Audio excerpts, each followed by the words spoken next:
Hey everybody, and welcome to Book Chat. I am your host, author Vivian E. Moore, and I just want to say I want to ask if everybody is having a wonderful weekend. Again, the weather is absolutely beautiful, and I always have to make mention of that because I am so thankful for every day that I get to see, and the weather here. It does not feel like August weather.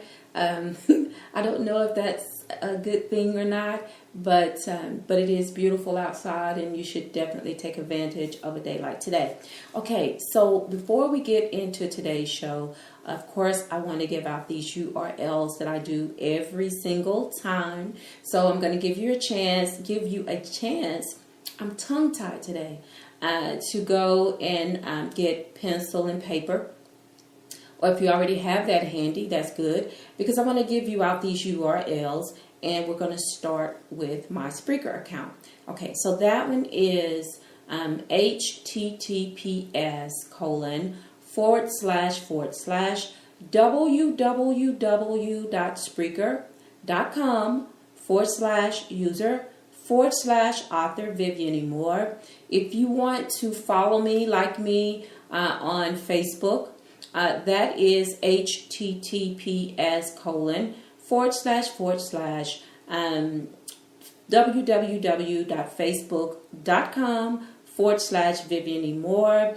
You can check out my Pinterest page, which is https://www.pinterest.com/Vivian Moore 48. My Twitter handle is God's Property 46.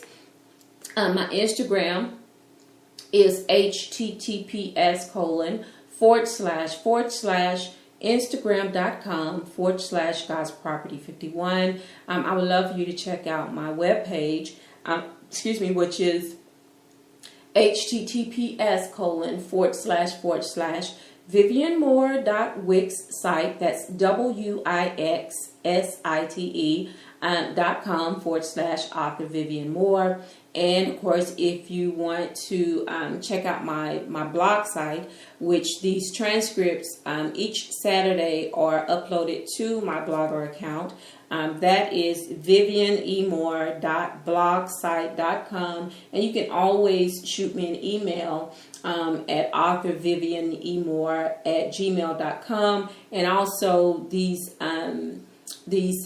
episodes are available on iTunes. So if you keep up with me on Instagram and or any of the social media channels, I always upload the what the show is going to be about and what the show is going to be about and what we're going to be discussing. And I always give out all the URLs associated with the show, and of course my iTunes is listed on that. And the reason why I don't give it out on Saturday is because it's a very long address, so I would rather you just go and look at the Instagram page, and it will have all of that information on there. But I just like giving it out again for those of you who may not check out those blogs that I put out first thing on Saturday mornings to let you know what we're going to be discussing and what the show is going to be about. But if you would so kindly do that, I would greatly appreciate it, because it would just save me so much time giving you this long address, and save you also from having to write it down. Okay, so now let's get into today's show. The title of today's show is 1, 2, 3, Go. And the topic is pacing your creative race. You know, I've always liked animations, especially the movie Cars. I have grandkids and I have grandsons, and of course they love these little movies, and I do too. I get so involved in watching them. But you know, before Cars, there were other Disney movies like Herbie. Do you remember that one? The Volkswagen Bug that that had the super speed, and then also motion pictures, the movie Speed. That was one of my favorite, and also Days of Thunder. So I just want to ask a question. Are you noticing a theme? Well, they all have something to do with speed. You know, and in my teen years, I ran track back in junior high school, and I always loved the relay races and the dashes. That was my favorite. It was about the thrill of going full throttle toward the finish line and winning the race. That was the objection. And, you know, and what I've learned through trial and error and also biblical principles is that the race is not always won by the swift, but those who endure. Now, I admire long distance runners because, you know, they have trained themselves to keep a steady pace, not too fast or too slow. And if they push themselves to the max speed at the beginning of the race, they fizzle out long before they reach the end of it. So they have this mental process that they apply before they start running, because they know that to expel so much energy at the beginning will make them lose the race, because they're not going to have enough to endure for however many miles this race will go. They know that they have to pace themselves, and therefore they start out with a pace that does not win them or either makes them expel more energy than what's needed in order to complete this race. So that's one thing I like about long distance runners, and that's why I want to talk about how it applies to writing, because this logic, it applies when you are writing. And oftentimes we rush ourselves due to deadlines and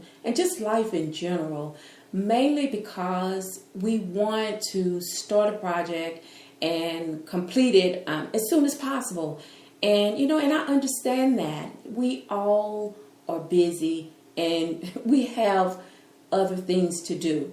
But the most important part of any project is the thought process. How we plan for it, how we work out the details, and then implementing the procedures.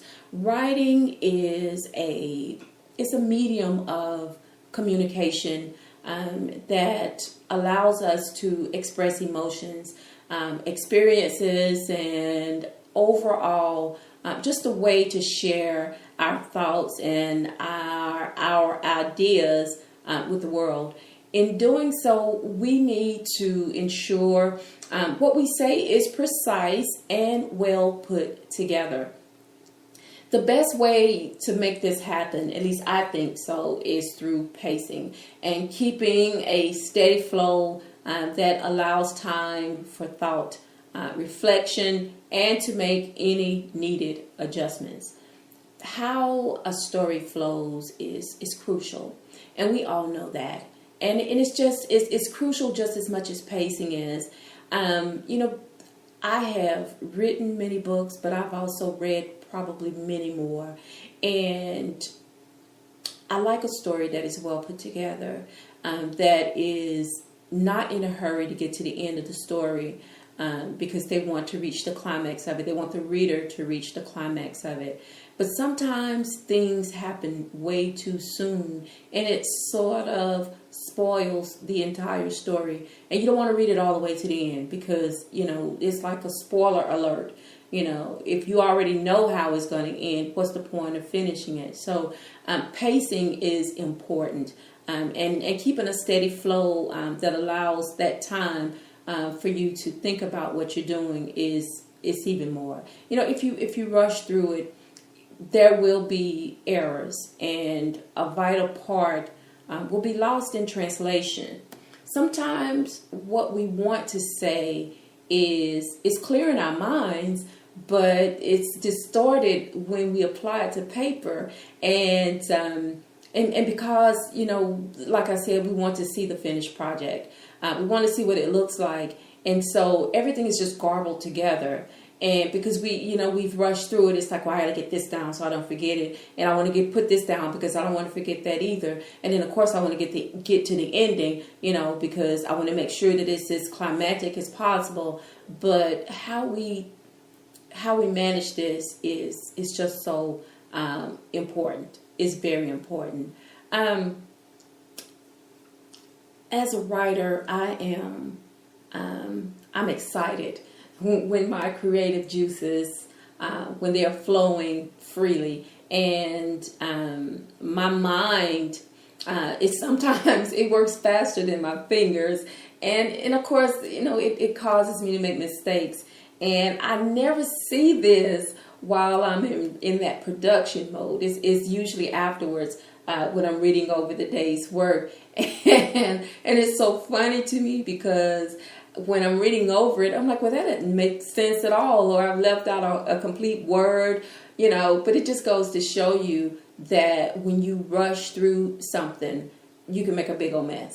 But if you take your time, you can have a masterpiece just right there at your fingertips. And, I fondly remember a time as a child, my mother cautioning me to walk and not run. And it was because she understood the danger of tripping and falling or not having enough reaction time to slow down before nose diving off a cliff. Now, I'm just throwing it out there, but it's just to be used as an example to show you the pitfalls of rushing when you should take your time, pacing yourself. That way you can see everything that's around you. You can see the dangers that's in front of you. And it's just overall, it's just important. This advice is what I'm offering to those of you who tend to run instead of walking. And it's all about pacing yourself, to not be in such a hurry to get to the end, but taking your time and keeping a steady flow. And if you adhere to this process, then you'll be first across the finish line and you will achieve victory.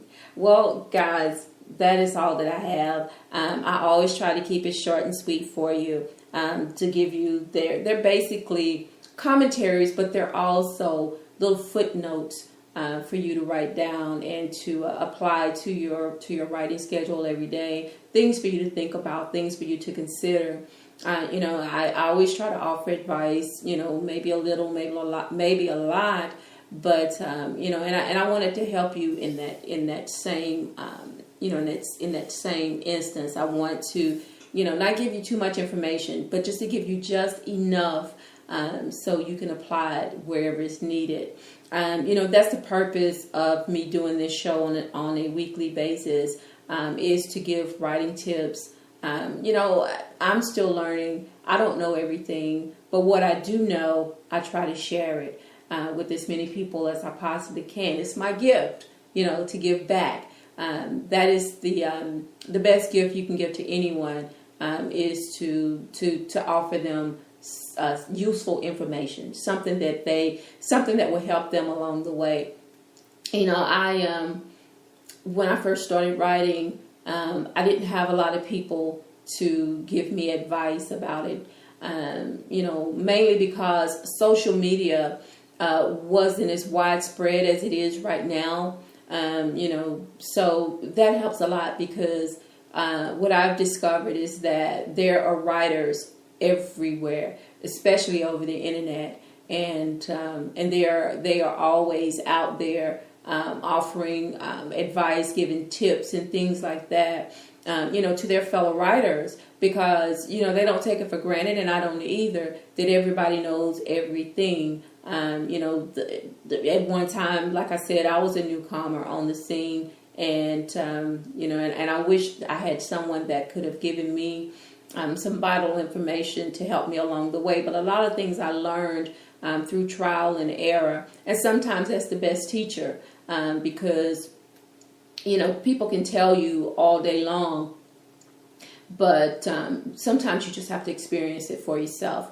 And that's basically what I've done. I learned what worked and what didn't work, and to me, it's just a part of life. I may be putting it in the context of writing, but what I'm telling you today is still a part of life. Sometimes it's better to pace yourself, to walk and not run. That way you don't miss a lot. If you're pacing yourself, and as applied to writing, it helps you to discover mistakes along the way, long before it even makes it to the editor.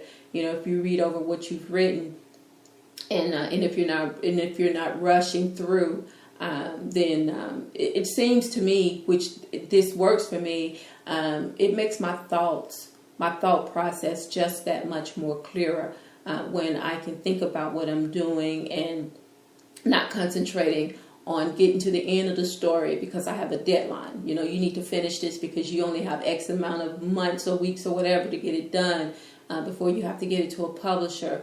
And I don't think about it when I'm writing. I don't think about it about that part of it. My concentration is centered on getting the story out of my head onto paper. That's what I'm focused on. And so that's my whole idea of today's show is learning how to pace yourself because it's important.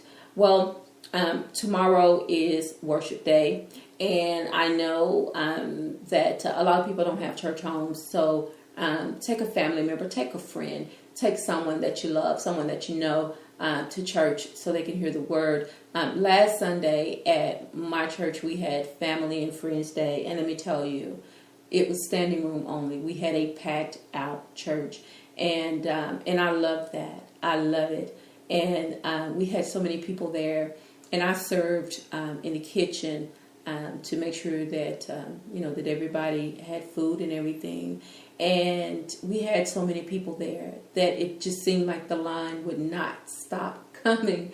And we didn't get a chance to eat at all, which that wasn't the important thing. The important thing was making sure that our guests and our members were able to to have as much food as they wanted.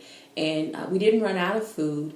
The thing was that it was just so many people that we couldn't take the time to actually sit down and have a meal. So I didn't eat that day until I got home, and I was tired, but it was a good tired. And and I'm still reflecting on that day because it was just an awesome day. And that's the same experience that I want a newcomer to have. We don't have Family and Friends Day every Sunday, but every Sunday can be Family and Friends Day if you invite someone to come and worship with you. And tell someone that you love them, because tomorrow is not promised. Today may be the only day that you get to say that. I love you. I hope you love me back. Until next Saturday, God bless you and goodbye.